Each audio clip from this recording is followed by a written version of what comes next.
Hello everyone, welcome back to my channel. I believe the last video I made was my 38-week bump date, which I think I was talking about I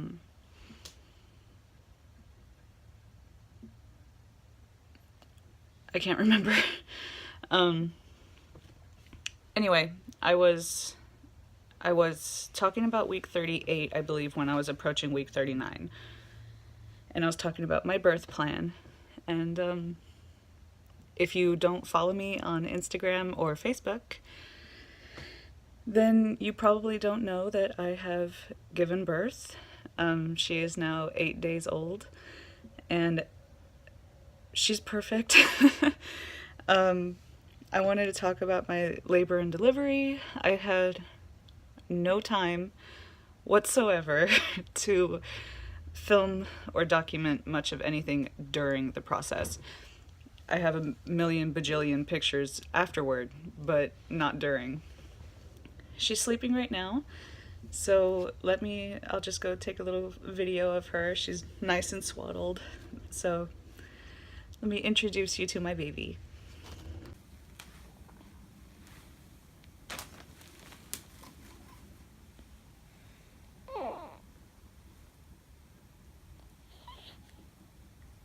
Precious girl.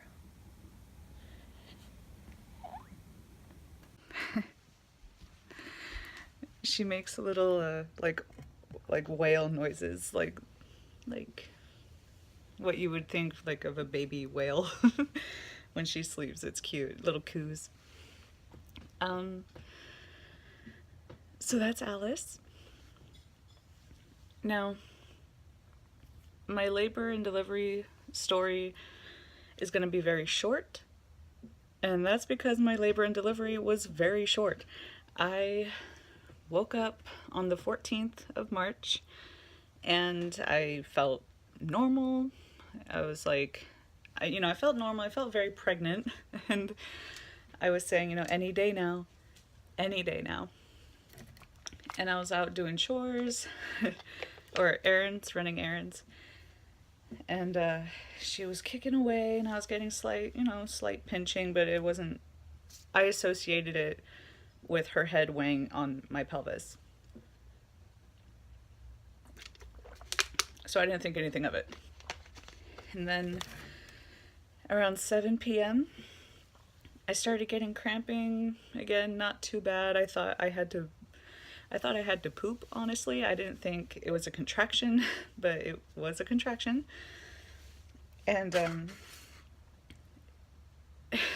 I labored for 3 hours at home. And the entire time I just, had to breathe through it, and I was still able to move slowly, but I was able to move. I was able to, kind of talk. So I didn't think anything of it. And then it got to the pain, what I associated pain with, the level 6. So I called the labor and delivery ward, telling them, I'm having cramping. I'm 39 weeks, 4 days. I just, give me advice, really. And they asked me my pain level, and I told them it's between 6 and 7. And they said, okay, well, you want to do an all-natural birth, so we want you to labor at home as long as possible. It's like, okay. They said, call back, tell us you're coming in when you're at a 10. At a 10 on the pain scale. Excuse me. So, I waited. I was at a 6-7 pain scale for about 2 hours. Yeah, about 2 hours. And after I called the labor and delivery ward, it went from a 6 to 7 to a 10. Like, I felt the need to push 10. So that happened within like another half hour, 45 minutes. So I said, you know what? I'm going to call them. I'm going to tell them I am coming in, not should I come in. I am coming in. So, fast forward, we're rushing to get all the all the stuff we would need for the hospital. And I live I live 12 miles away from the hospital I delivered at. So, it took a while to get there. It was raining, which is what I wanted. I wanted to give birth to her on a rainy night, or a rainy day. So I got that. Anyway, we get to the hospital, and I'm like very much so ready to push. Not quite to the point where I would have dropped her right there, but it was like, I'm ready. And we actually walked from the parking structure to the labor and delivery ward, or the building, and they weren't open. So I had to backtrack into urgent care. And at urgent care, I was in the bathroom because I thought I had to poop. That was a like a sign for me, I think, was I was pooping a lot while I was contracting. TMI, but that's what happened. Okay. So we get to urgent care. I'm in the bathroom. I'm basically pushing in the bathroom, and I tell my boyfriend, I say, get transportation. I cannot walk. So he's, poor boyfriend, he's running around trying to find someone to get me like a wheelchair or something.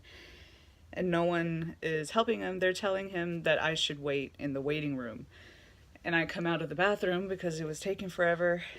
And we were brought to a part of urgent care that had the stretchers and wheelchairs and stuff. And they put me on a stretcher, brought me to the labor and delivery room. And I get there, they're asking for, my information. And I'm kind of like, I'm beginning to moan and groan, like I'm like, this hurts, this hurts, this hurts, this hurts. And they tried to get a urine sample from me.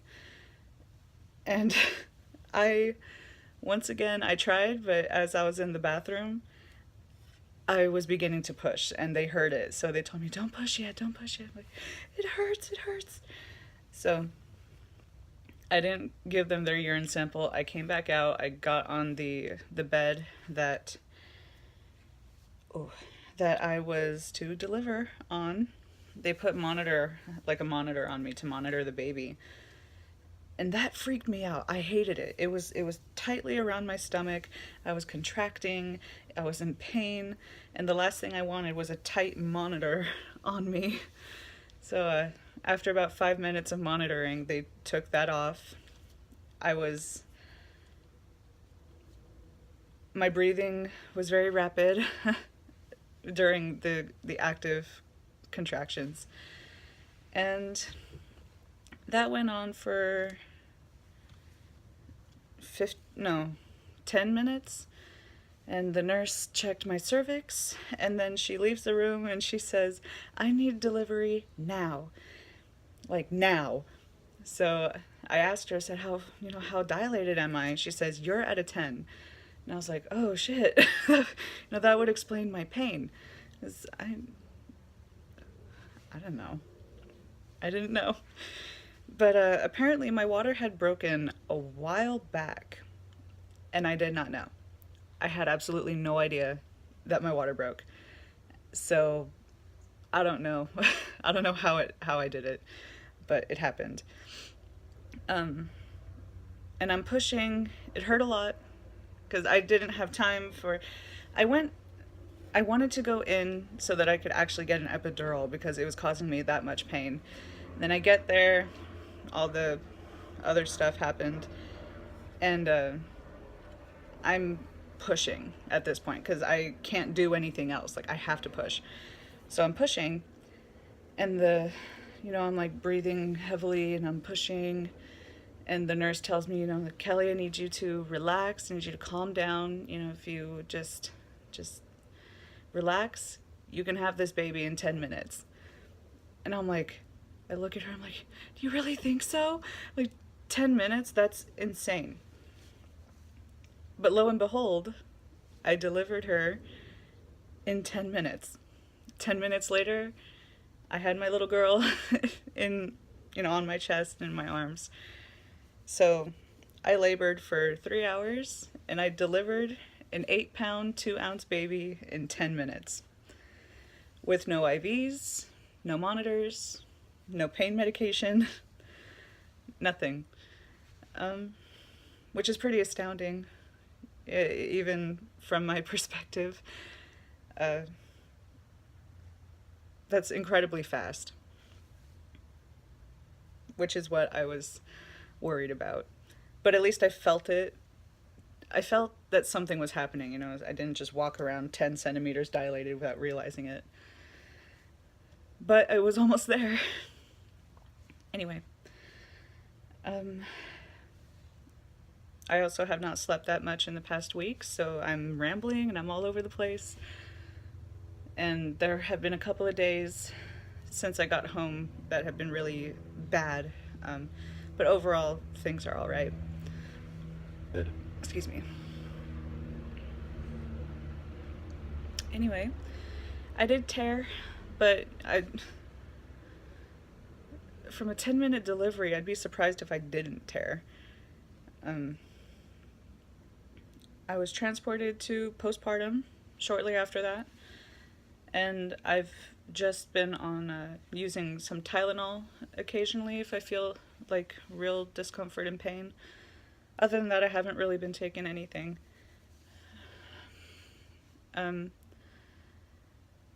Yeah, that's my labor and delivery story. I labored for 3 hours and delivered in 10 minutes, so that was incredible.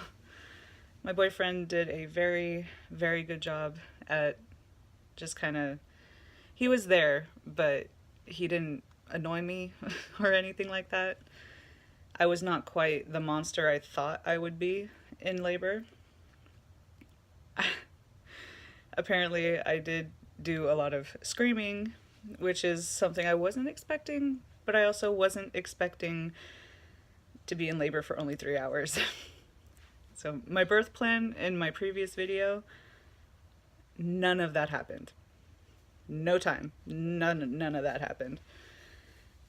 So I think what I'm going to do is I'm going to put together a little slideshow for the end of this video. And then I have a list of things that I want to talk about that I've been mulling over in this first week of motherhood. And it covers some topics that I think simply are not covered enough, if at all, in the public eye, about what it's like to be a new mother. Everything I was reading was incredibly brief. Everything I was reading it undermined the reality of it. So it's the cave-like mentality when you're sleep deprived and things like that, and hormones, and the relationship between mom and dad, after the baby gets here. And I'm going to discuss breastfeeding and formula feeding. There are things about breastfeeding that I know are not talked about until you're going through them, which really sucks.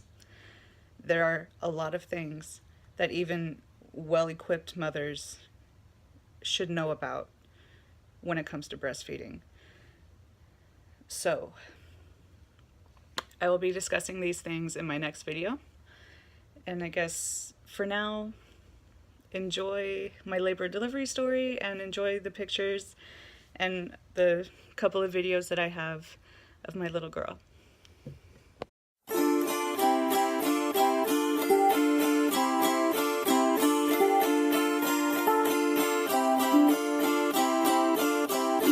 Oy sharmukshna kurto auge tarbalu hey ay ay kurto arba tarp šių žalių samanų. Tarp šių žalių samanų. Oi, matuši, kam tu mane auginai? Kam tu mane auginai? Kam tu mane auginai? Ir vaisko užrašiai. Ir vaisko užrašiai. Ir vaisko užrašiai. Ir tris trūbas nukalai. Ir tris trūbas nukalai. Pirmą triūbą triūbijo iš kiemelio išjodams. Iš kiemelio išjodams. Antrą triūbą triūbijo per atšlaimą juodamas. Per atšlaimą juodamas. Trečią triūbą triūbijo prie vaiskelio pristojęs. Prie vaiskelio pristojęs. Man žirgelis užvingo, visas vaiskas sužiūro. Visas vaiskas sužiūro. Ir sužiūru, kariuomenė į mane. Kariuomenė į mane. Ir atein žuvėdų pulks narsiųjų. Žuvėdų pulks narsiųjų. Kai ant plečiau sustojom, žuvėdus iškapojom. Žuvėdus iškapojom. Mūsų katkus labai drūts, tikras buvo karalius. Tikras buvo karalius.